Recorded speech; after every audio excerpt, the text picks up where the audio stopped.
Thank you, Randy. Hi, y'all. I am so happy to be here and to be able to share my story with everyone as well as my paintings. We were just upstairs. Our little lag in getting here on time was because the thumb drive wasn't ejecting or saving the lecture, and I was still manically, as a perfectionist, trying to make this perfect for you.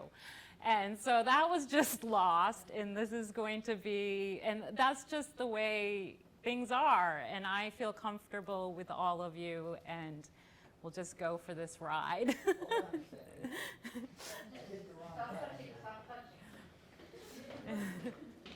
So it's really a sitcom. We're really comedians. We're here in the performance art program. I got it. I think I got it. I think I got it going on here.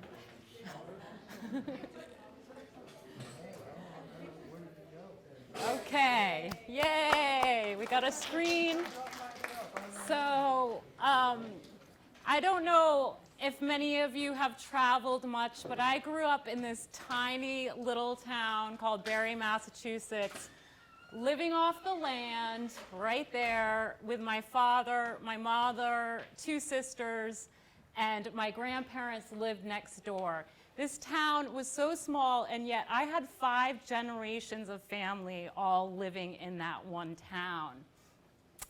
We had the only ranch house on the block. That's how we describe it, like how to find the house. Our home resembled more of a farm than a junkyard. In the winter, our wood stove served as both furnace and clothes dryer. Dead animals from my father's hunts often draped around it to thaw before being gutted and cooked for dinner. My father worked at the local foundry, as my grandfather had as well. And my mother attended forestry school in the 70s while substitute teaching and taking care of us 3 girls. My parents found the outdoors to be more of home than the indoors. For instance, farm animals would sometimes come into the house, and my sisters and I often slept outside. My family environment, if you haven't gotten the vibe yet, was chaotic, messy, exuberant, hardworking, and intense. At a young age, we were taught to be independent, work hard, and invent solutions with limited means. My father, here he is working at an evaporator, which is in a sugar house, where we would tap the maple trees, collect the sap, bring the sap. It was a whole family operation. Bring the sap into the maple sugar house, and then boil the sap and make maple syrup. And I didn't know it at the time, but he was a real role model in leading a creative life. I think of those things as creative. Here, my grandmother lived next door, and this is a painting she did of the sugar house my mother's family owned. And this hangs still above our couch in the house. My grandmother and her sister were avid amateur painters, and they taught me how to paint at around the age of 12. Inside, so in the winter, visual art allowed for an escape from my intense and often dysfunctional reality through creation of an equally colorful but more orderly 2-dimensional one. At 15, I knew I wanted to be an artist, and after receiving my BS in studio art at Skidmore College, I moved to San Francisco and worked as a custom picture framer and ceramicist while maintaining a studio practice and exhibiting occasionally. Although I loved living in California, I had become self-conscious of my art, practicing primarily in solitude. The more self-conscious I became with my work, the less I shared it. And knowing I needed to surround myself with a larger, rigorous art community, and having been awarded a full teaching fellowship, I returned to school for my master's at UMass Amherst. So I didn't have images of when I was in undergraduate school or what I was doing in San Francisco, but at that time I was doing, I was making paintings, but what often happened was I would start to work two-dimensionally and it would just start to become three-dimensional. So I was creating a lot of assemblages during that time. And then I had a famous artist who was a fashion drawer tell me that I needed to specialize and I was too all over the place. So then I tried to focus on primarily just painting and it wasn't working. I went to get my master's in painting, but I ended up sculpting for 20 years. So here are some of my installation-based sculptures. This, I wrote, in returning to Massachusetts, I was haunted by my past. I was studying some art theory and was particularly drawn to art made by women artists like Lee Bonteque, Kiki Smith, and Louise Bourgeois. I began to create my own methods and rules in art and used self-imposed and self-created psychoanalytic methods to deconstruct and reconstruct my notion of self through my art. So here, this is on the left side is a site-specific installation of a piece that's 16 feet by 16 feet in a venue called Galapagos in Brooklyn, New York, and below it has a reflection pool. And what I did, I had overheard at the age of 15, my mother saying to my sister in the kitchen, I'm concerned that Annie is so simple. And so for at least almost 15 years, so I was about 30 here, I became concerned that people perceived me as so simple. So I took it upon myself to take the letters of the phrase she's so simple, so SHEIMPL, and every day I wrote a line of free-form line from those letters about the way in which I was feeling. I thought of the actual fabric as my skin that I was reinscribing. And I wrote a whole poem about she's so simple. And then you could read it in the water. And on the right side, it's during the day, and it's nearly invisible. So these things that, how language can name us and how we can defy that or contradict that or recreate ourselves. That was a big piece. It was very ambitious. Here's a detail of how you can read it in the water. I cheated. I added a Y in there, but it's in parentheses.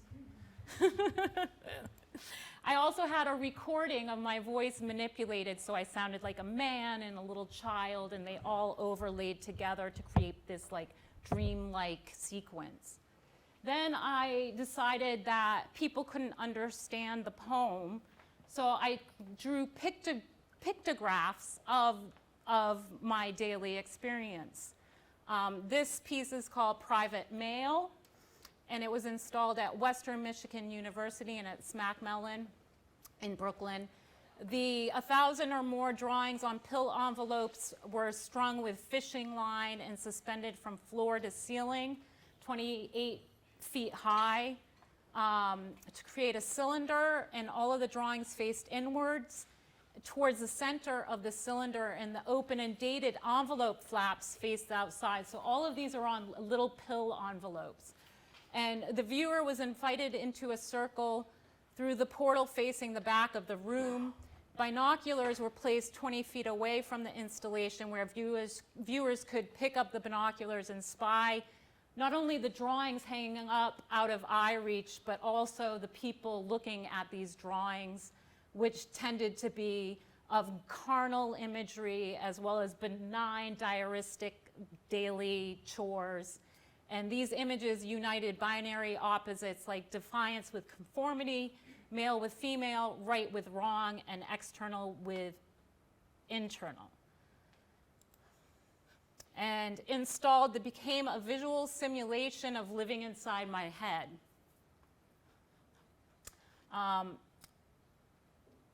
This struggle of kind of reconstructing myself or perception of self, that led me to unconventional materials instead of painting, as if the opposition of my old self was also an opposition to conventional materials.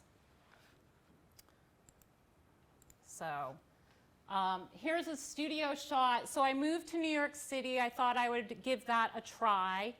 And this is a studio shot of part of the loft I live in. I built all the walls, and I went into debt, and I was definitely a struggling artist. But I was surrounded by artists, and that was good, and my art making took precedence over all other forms of work, but I also worked as an art handler, picture framer, scenic painter, and carpenter there to make a living. When in New York, I was craving color and organic forms, missing from my urban landscape. So I started collecting drinking straws from the refuse on the streets and began using drinking straws as an artistic material. This piece is called, it's about like 18 by 18. It is called Crawling Inside. And what I would do is I'd take a drinking straw and I'd cut it into all of these little pieces, and then I would glue them together. And I was a very anxious person at the time, so this was a very meditative process. And referencing nature in dual states of idealization and destruction, the drinking straw sculptures evoked glowing topographies, New York City biota, swelling oceans, and luminous coral reefs. I started to ask myself, can simulations of nature in art bring about the same positive mental health results as being in nature? What happens when there are no more natural resources? Will art made of plastic suffice as a replacement?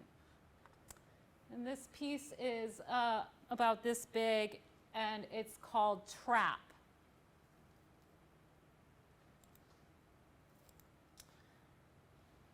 This piece is larger, about 36 inches by 36 by 24. And I started to make these custom pedestals that illuminated the straws, kind of like light bright. And it's called Swelling. You can see there's a thermometer kind of poking in there. So this is all referencing to climate change, as well as the garbage patch in the ocean that keeps on growing and growing and growing. I was inspired at this time by artists such as Tara Donovan, Nina Kachadorian, Sarah Say, for their use of material and unique approaches in art. And I began playing with suggesting life functions to these synthetic things.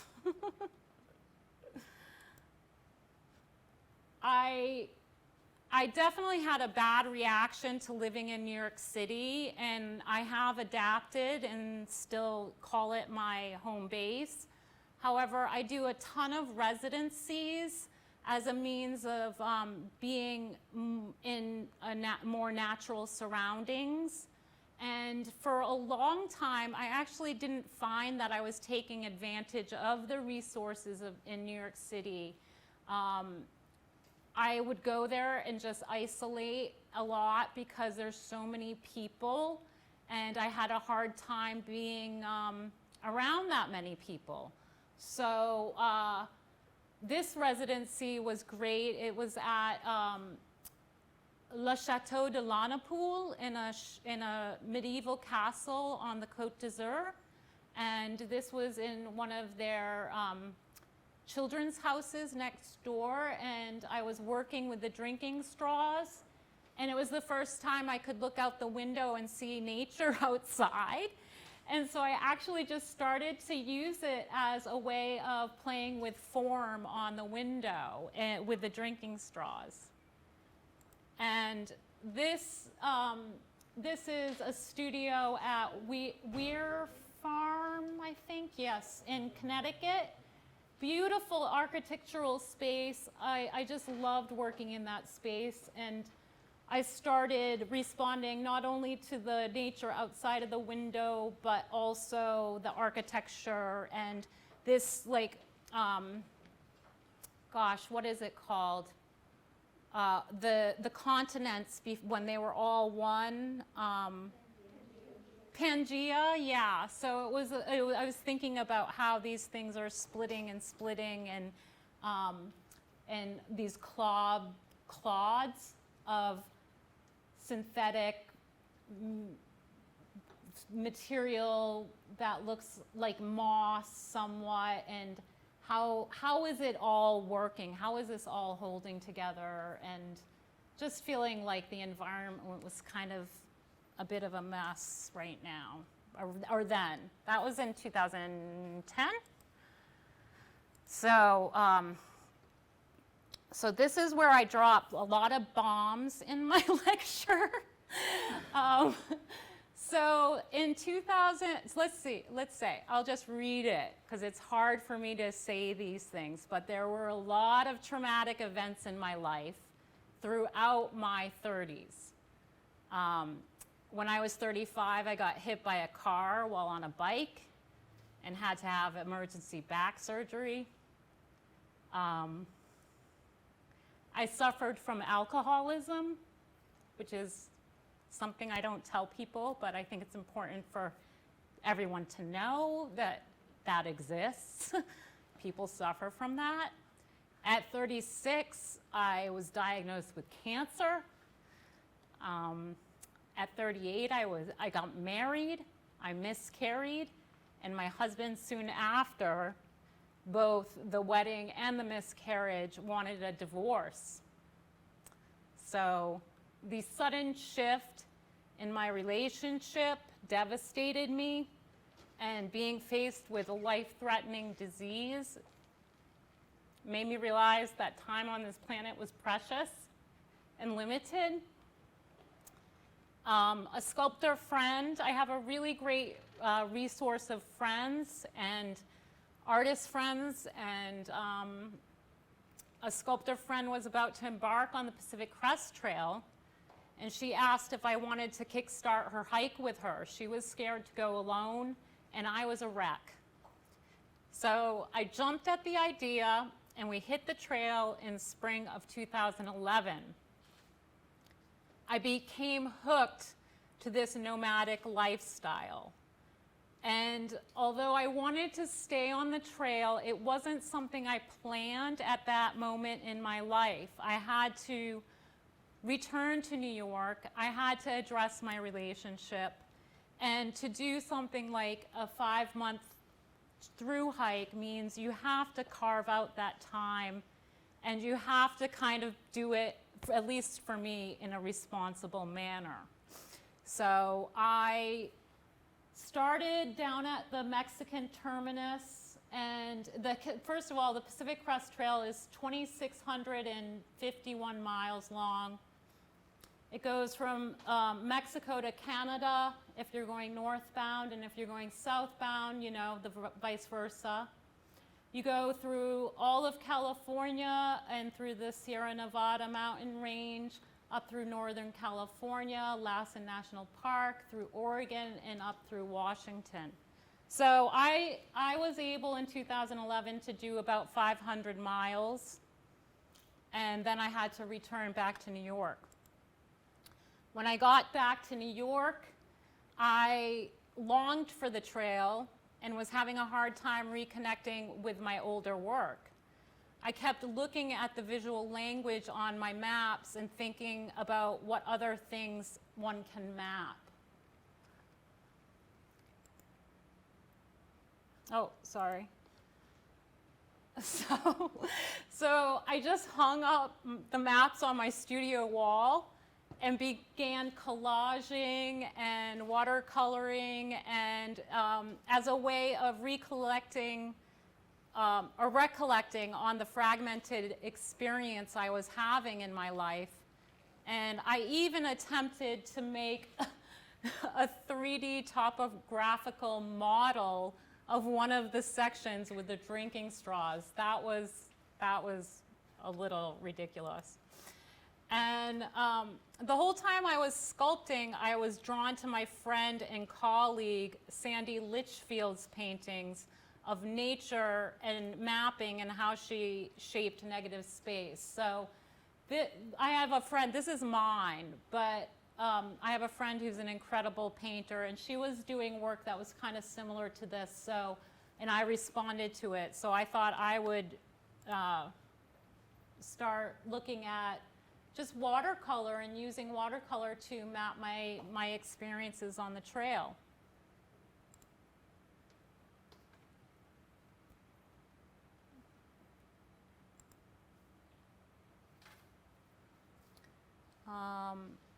So some of them for me have personal symbolism.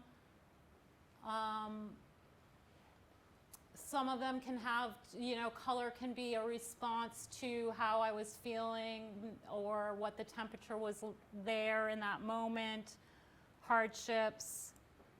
This one is called Spinning About You and You Aren't Even Here. So that was referring a lot to how my mind was just focusing or couldn't let go of, my relationship with my husband. So I was doing that. I was doing the drinking straws, and then I finally had time, and I made a plan to go back out and hike the entire trail. I went back out solo because hiking with other people is actually quite hard. It's hard to take care of yourself out there and to be responsible for, and to, honestly, a lot of the time I'm out there, I'm not that pleasant. It's really hard, and I get cranky, and I hate to have to talk to other people when I'm cranky, and sometimes I just love being alone. And that's totally fine. There's nothing wrong with wanting to be alone. And I went back out. I didn't go out with an artistic agenda. I just went out to be present in nature and be available for new experiences.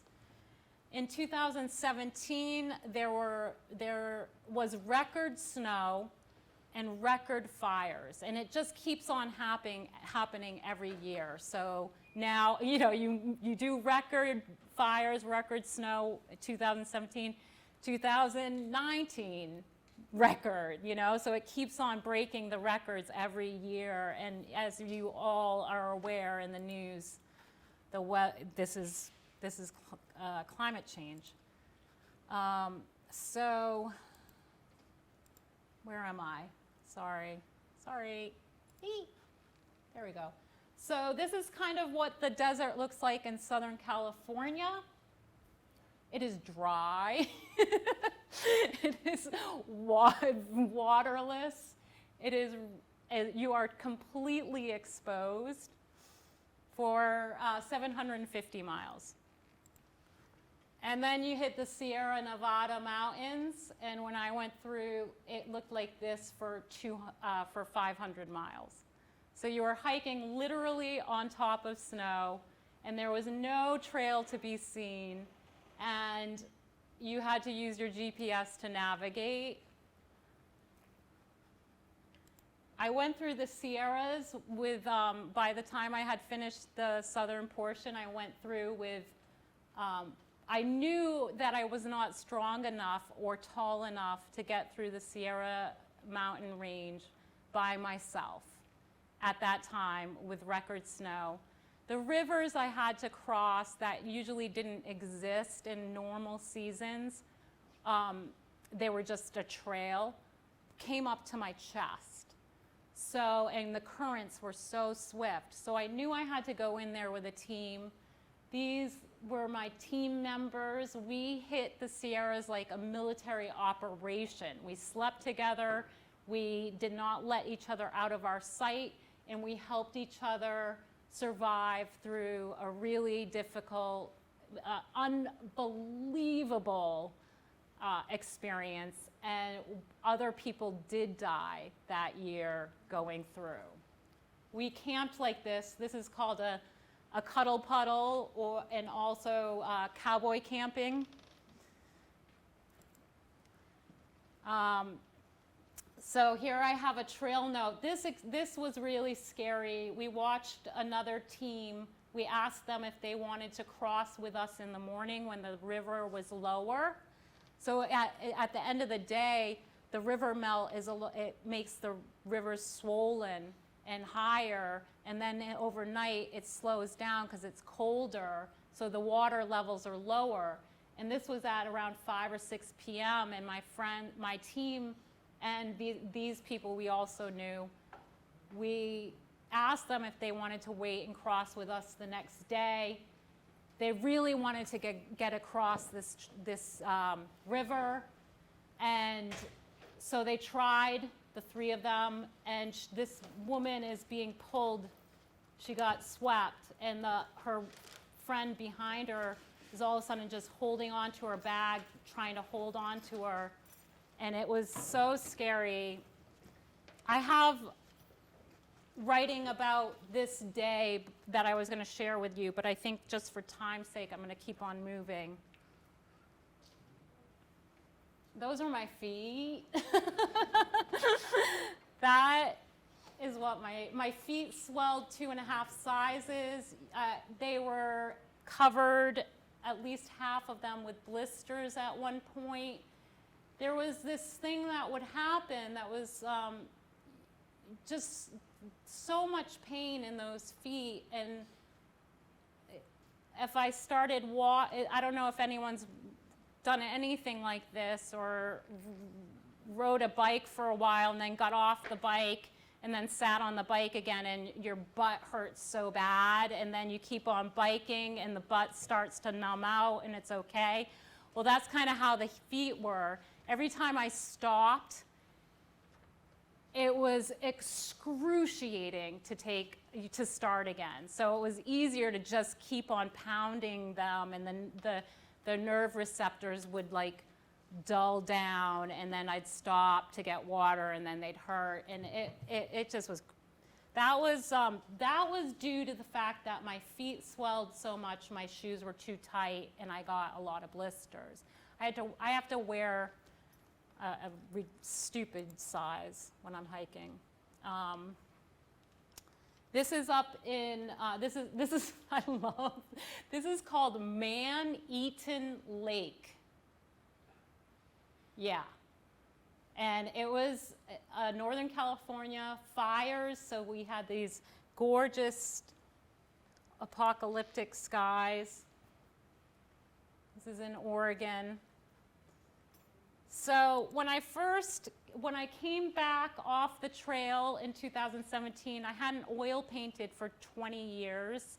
And my neighbor, who was a very successful painter, just loved hearing the trail stories when I got back, and she'd have me come over for coffee and tell the trail stories. And I told her, you know, when I was out there, I had this idea of making paintings of my experience. And she just said, okay, well, come on over tomorrow, bring your brushes, I'll hook you up with my palette and oil, and you can start painting. And that was frightening to me because I really hadn't painted for 20 years with oil. And I started out by painting what I saw, like like this, a photo, using a photo and painting directly from the photo. I was using a lot of masking, like watercolor in my oils. This is that one, Man-Eaten Lake. So the only thing that was, for me, different was both the color that I used, of course the material, the approach, but also I was alluding to the change of time with the moon. And then I started to think about how I could narrate more of a story or an experience in the paintings. And so this one is called Mount Rainier Detour. And I wanted there to be more of a physical presence in the painting because, it was such a physical experience. And what I started to find in painting, that it's a very similar for me being in the studio and doing this process. I get so absorbed. It's very similar to hiking all day for me. One friend was like, oh, we just need to get a treadmill for you while you're in the studio and you'll never have to leave. I'm like, no. It's very important to get out there and have experiences in order to have something to even communicate in your paintings or art. This is called Sierra Snow Bridge. Often we were walking over a snow bridge, below it, it could just collapse and you get swept away, so. And there's also this alluding with the fragmented space and voids. For me, I was suggesting elements of instability as well as like instability in our environment.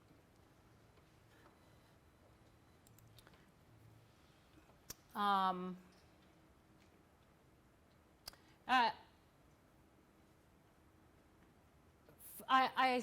had other notes in here that were important, but I think it's kind of one thing for me to address is how I return to painting and maybe you could say landscape painting, as broad as we could make that. Notion of landscape. Landscape is something that's like man-made, right? And I'm just talking off the top of my head, but with painting, we have a whole tradition of landscape painting. And that, for me, seemed like an appropriate medium and language so then talk about what's going on in the landscape now. So using something, a pre-formulated convention and manipulating it or changing it to reflect maybe how we see and interact with nature now. It's different from how we may have seen nature in 1500 or how Westerners see nature versus Easterners, or, so it's a big topic that's very interesting to me. This is kind of a story about hiking through the desert. There multiple days and feeling almost like I was a worm sometimes, hiding under the dirt, waiting for the sun to pass.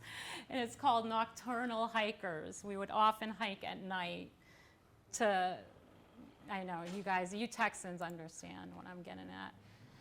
Okay, this piece is called Desert Gardener. I got back to work on this piece after I returned from the Continental Divide Trail, as I hadn't finished it before leaving.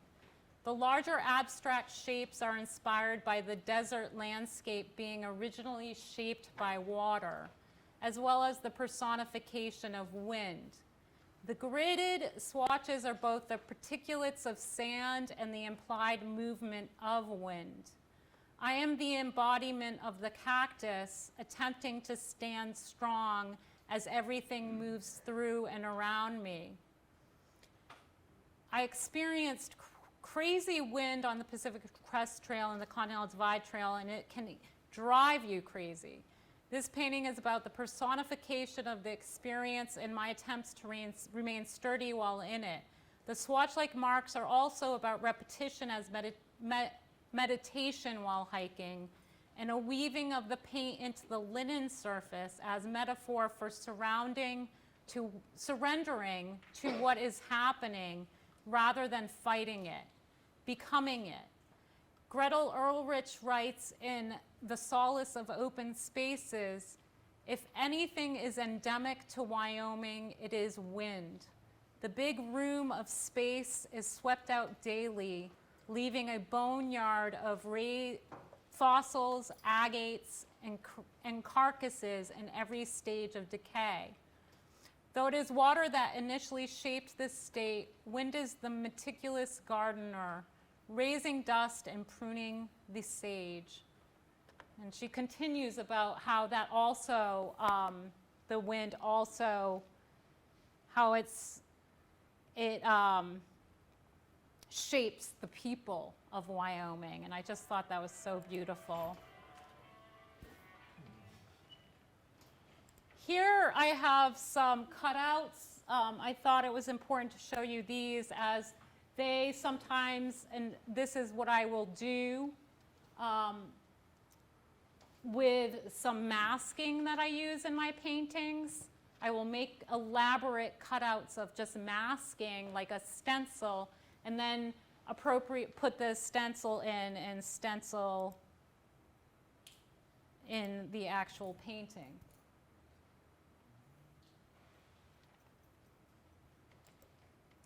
Sometimes I rip other artists off.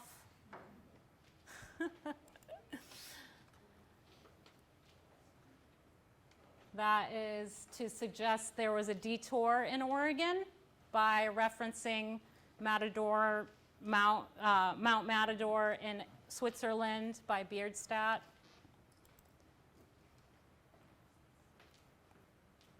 This is when I'm just playing in the studio and sick of painting.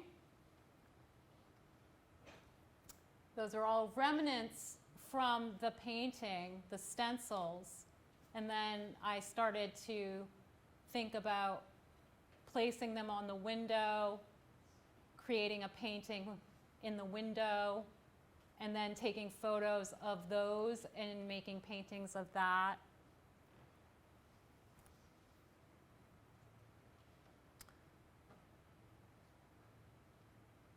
Say something about on the trail, learning that strength is riddled with paradoxes.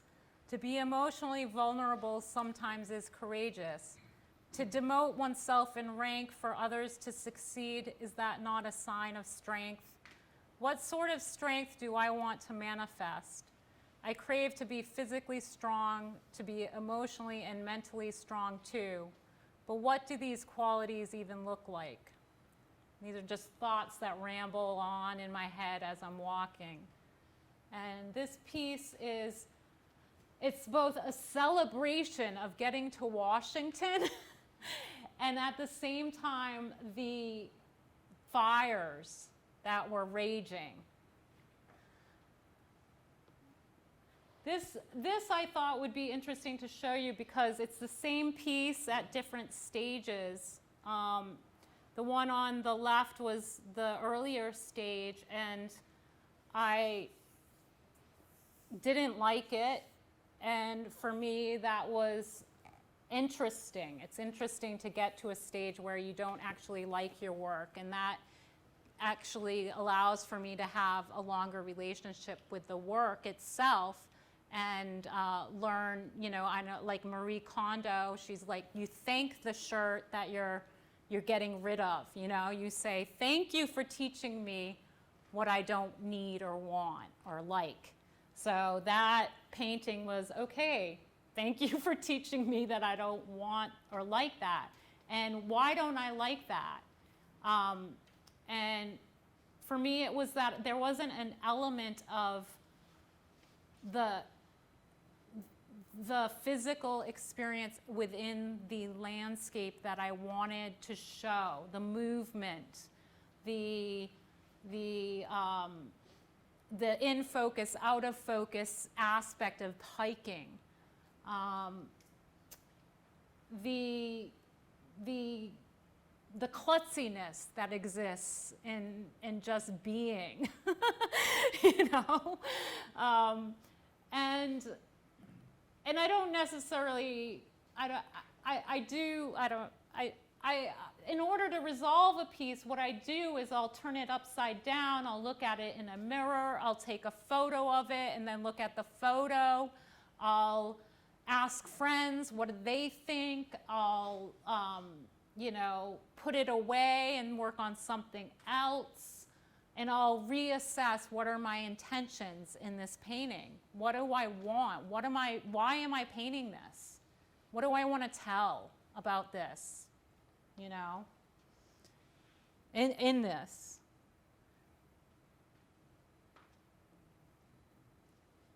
Okay, I had talked really quickly about having done also the Continental Divide Trail.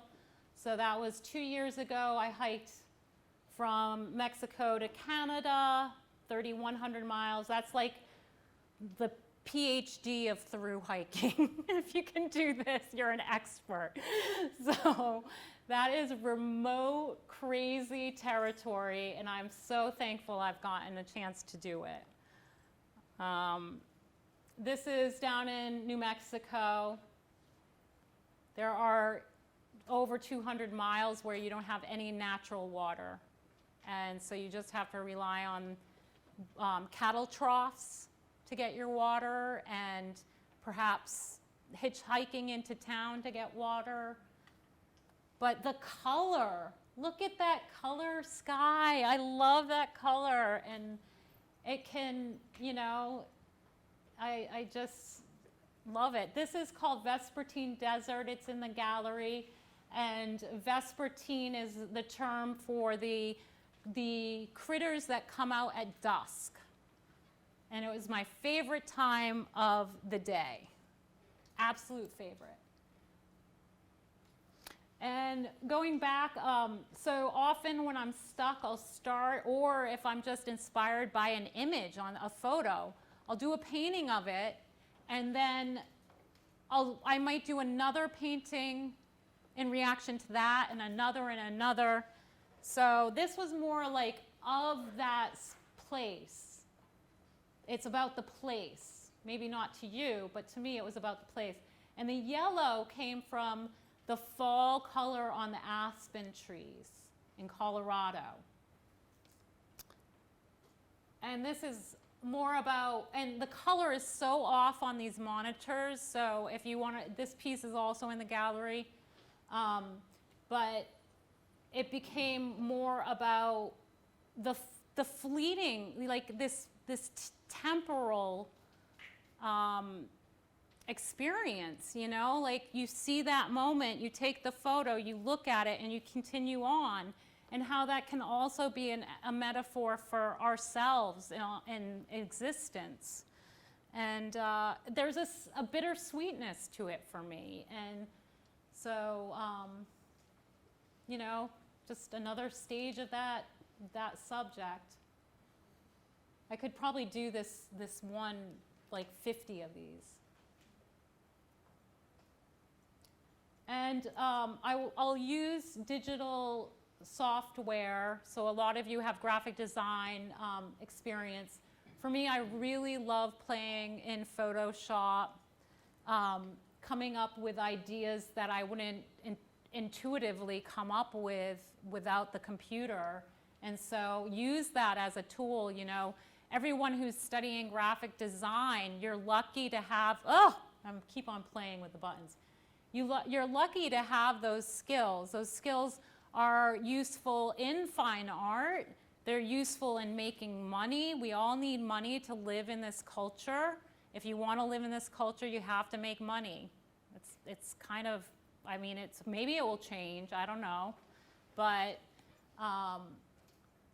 I also think that as an artist, if you're deciding to be an entrepreneur, which is an artist is an entrepreneur, you have to promote yourself. And advertising, I mean, look, everything is on the computer. So no matter if you're a painter, it's still good to know, right? So, and I have fun with it.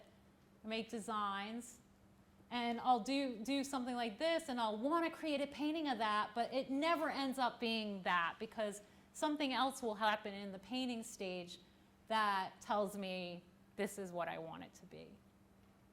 And then this was a detail of a photo I took of this painting that became its own painting.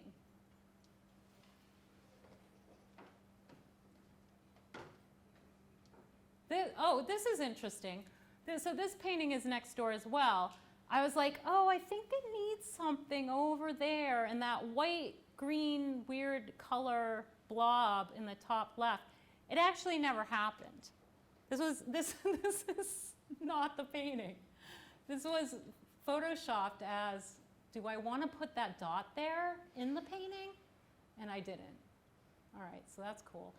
This is in next door as well, and this is titled Last Day, and I have some trail notes. Do we have time? How much time do we have? How are we doing? You're fine. Fine? Okay, so I'll read this. Titled Last Day, Pacific Crest Trail, Washington, September 30th, 2017. Northbound miles 2,647.4 to 2,653.6. I finished yesterday. That was the day I took that photo, and then I used that photo in my notes and my own experience to make the painting. I finished yesterday, and I have only walked 1 mile today. In Vancouver, I feel like I've suddenly been beamed into the future or onto another planet. Waiting in the bakery line, makeup covers weary faces, and people are dressed in tight jeans, heels, and blazers. They seem impatient and entitled. The lack of mirror in the wild is a gift. The PCT freed me from self-conscious thoughts. I had to edit this, but oh well. The trail didn't care about snot dripping down my nose, gray hair, or a fat stomach. The trail embraced me in its wild folds, allowing me to feel and live in wonder. None of the people in line know I just spent 5 months walking. They look at me with indifference. I am in obnoxious lemon green tights, rain jacket, and baseball hat. My Merrill boots, like clown shoes, are disproportionately large for my height. My brown hair has become salt and pepper. Despite my physical skin being toughened by the 5 months of sun and wind exposure, I feel ultra sensitive. Yeah. So I go on to say how grateful I am for all of what I've experienced and what all the comforts of daily life, and the trail people, my family, persevered in record snow and fires, a collective of warrior-like outliers. We belong to the trail, but not here, not yet. So there's this reacclimation that happens when you come off of something like that, kind of like traveling abroad.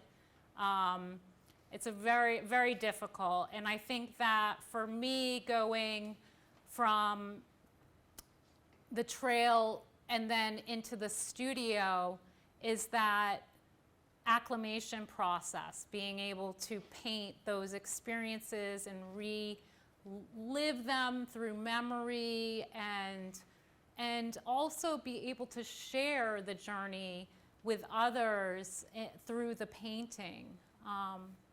Just gonna. This painting is called Hemoglobin Stardust, and I wrote the National Geographic article, How 40,000 Tons of Cosmic Dust Falling to Earth Affects You and Me. Summarized the most important takeaway from through hiking the Pacific Crest Trail. Everything we are and everything in the universe and on Earth originated from stardust, and it continually floats through us even today. It directly connects us to the universe, rebuilding our bodies over and over again throughout our lifetimes. For me, the quote scientifically explains a more sublime experience after hiking day after day, that everything is connected and we are all one in nature. All living things are one, and it feels less real for me to talk about it as it loses its sacredness. But I feel like it's important for me to share that experience. This is kind of fun. This painting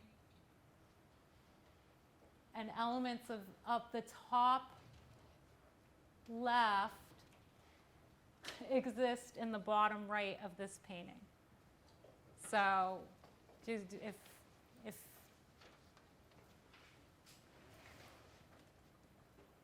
so it took me 49 years to figure out that no city or artist or school could inspire me or heal me as much as walking in total at this point 8,000 miles alone in the wilderness. However, all of these collective experiences inform my art.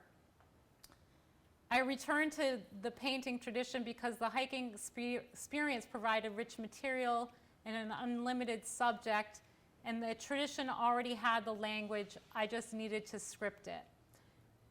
The most authentic experiences in my life compel me to continue making work, and what's going on with the environment is important to me, and I'm hoping that through my work, it makes people think twice about their actions and their relationship to nature. And that's all I got. So.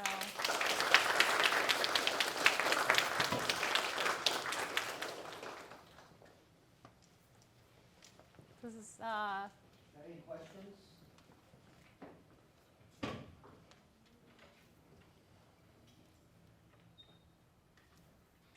When you get back to your studio, do you think you might go back to sculpture? No, I have so much. I mean, one thing about painting, for me, I didn't paint for so long because I didn't really have a subject that seemed appropriate for painting. But now that I have the subject and I feel passionate about it, I don't see myself returning to sculpture. I do sculptural projects here and there if there's an idea that needs it to be in sculpture. Yeah, but I haven't in a while. I probably will if something really disastrous happens in my life. That's usually what happens. And so we've had a nice, good streak for a while, and I like that. Yeah. Do any of your personal traits or progress or anything kind of relate to maybe what your relatives had done when they were something like your grandmother, for example?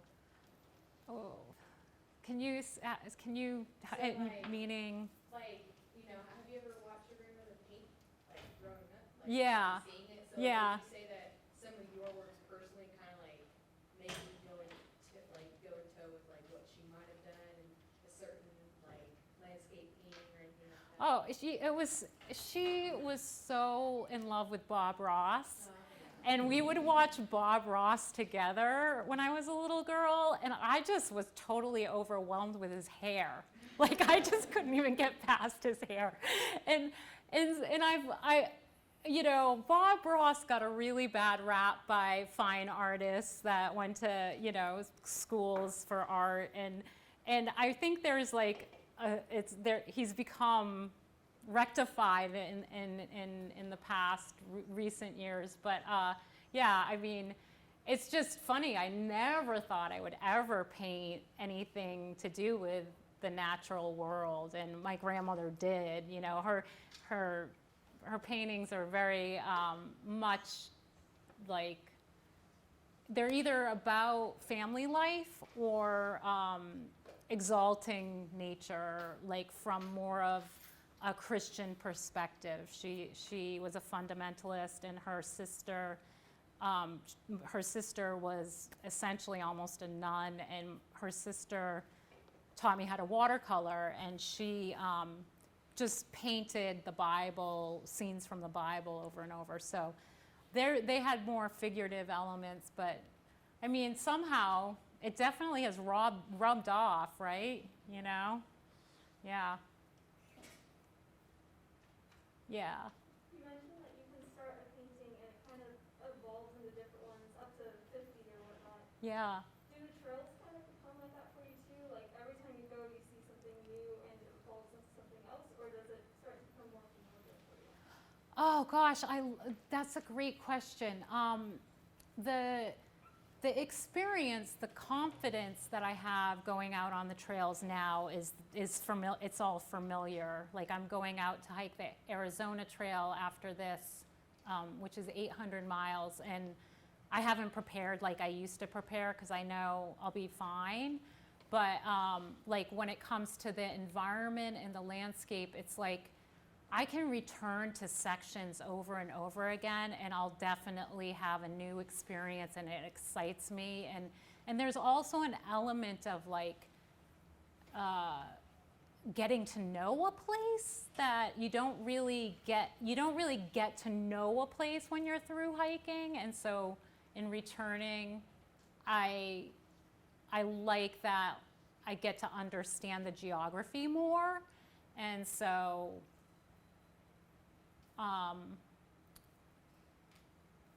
I think there is a similarity there. Yeah, for sure. Yeah. Yeah.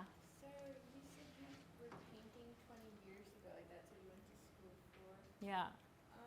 How would you say that your paintings back then differ to what you do now? Like, do you still like to do abstract and things like that? Or? Ooh, that's a great question. Yeah, I struggled in undergraduate school with formalism, so wanting to create pieces and just on formal elements like, you know, line, shape, color, the design of it. And then I also then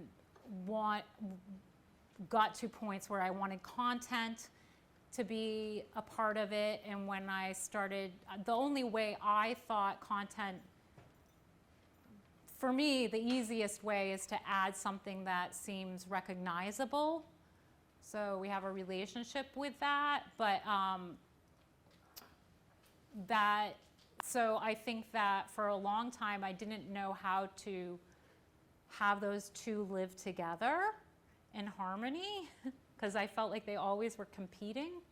And so when it comes to, I think my personal aesthetic is, I have made calmer paintings that aren't as high key, aren't as, like that don't have as many diagonals or rigid edges, that are softer, light. And those, for me, end up being beautiful, but I tend to gravitate to making pieces that are more dynamic, and that probably has to do, I think that's something I just am tuned to, you know? I don't know if that answers your question.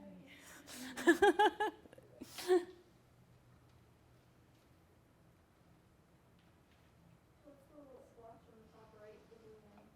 This one? Yeah. What's the little splotch? Yeah, the blue. Where the purple's coming from? I don't know. Yeah, I mean that's exactly what it is. That's what it is, and that is exactly what it is. It's what's that? Yeah.